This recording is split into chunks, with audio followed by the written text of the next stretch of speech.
Подтеки на потолке и разводы от воды. Протекающая крыша стала причиной такой удручающей картины в женской консультации. К счастью, скоро этому придет конец. В отделении начался капитальный ремонт кровли. Работы ведутся по проектно-сметной документации. Проект у нас подразумевает полностью замену конструктива, замена стропил и несущих конструкций и кровельного листа.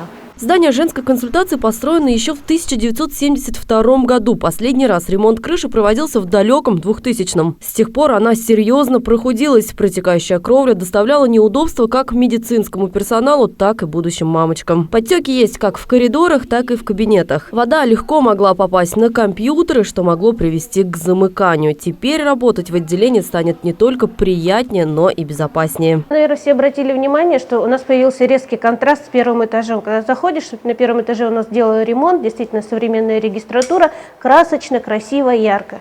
И резкий контраст, когда поднимаешься на второй этаж. Многие пациентки задавали вопрос, а почему не делается ремонт на втором этаже? Потому что ремонт был именно связан с восстановлением крыши, то есть требовалась замена. Произвести здесь косметический ремонт и не сделав крышу, мы бы просто зря потратили средства. Поэтому мы, конечно, долго ждали. Когда очередь дойдет до женской консультации, вопрос решится в сторону замены крыши. Вы видите, что это будет радикально. У нас полностью изменится конструкция крыши. На ней появятся снегозадержатели, которые тоже очень нужны, потому что прежде всего мы думаем о безопасности наших посетителей. Капитальная замена кровли позволит провести ремонт и на втором этаже женской консультации. Работы планируется провести в будущем году. Сделать хотят все от А до Я. И этаж преобразится так же, как и первый. А замену крыши закончат к концу августа. Однако обновления коснулись не только этого отделения, но еще ряда других. Сейчас у нас ведутся также параллельно работы. Это лечебный корпус номер 2, идет замена окон и ремонт фасада. Вот у нас там ведутся большие работы. Также в этом же корпусе у нас ожидается замена лифта. Лифт у нас где-то ожидается в мае месяце, я думаю, что после праздников.